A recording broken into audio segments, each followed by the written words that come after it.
Hello friends, আজ আমার recipe চিতল মাছের মুইঠা।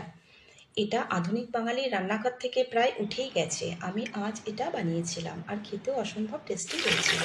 প্রথমেই চিতল মাছের গাদা পেটিগুলো ভালো করে ধুয়ে লবণ হলুদ মেখে সেদ্ধ করে হালকা করে ভেজে তুলে নিয়েছিলাম।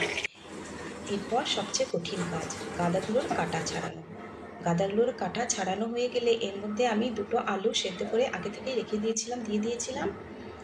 আর 2 চামচ বেসন, লবণ, হলুদ, লঙ্কা গুঁড়ো, জিরে, ধনে দিয়ে সব উপকরণগুলো আমি মাছের সঙ্গে খুব ভালো করে মিশিয়ে মুটমুট করে মুইঠার মতো করে নিয়েছিলাম। এই মুটমুট করার জন্যই বোধহয় এর নাম মুইঠা।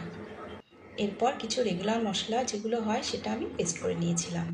এইদিকে মাছ ভাজার তেলের মধ্যেই এই মুইঠাগুলো হালকা লাল লাল করে ভেজে আমি তুলে নিয়েছিলাম।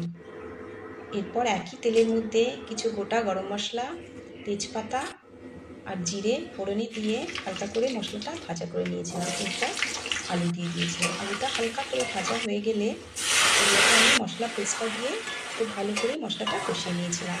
মশলাটা তেল ছেড়ে গেলে এর মধ্যে আমি জল দিয়ে দিয়েছিলাম, স্বাদ মতো লবণ দিয়ে। এর মধ্যে প্রথমে আমি পেটিটা দিয়ে কিছুক্ষণ ফুটিয়ে নিয়েছিলাম। এরপর নামানোর ঠিক আগে মুইঠাগুলো দিয়ে গরম মশলা দিয়ে কিছুক্ষণ ফুটিয়ে নামিয়ে নিয়েছিলাম। খুবই টেস্টি।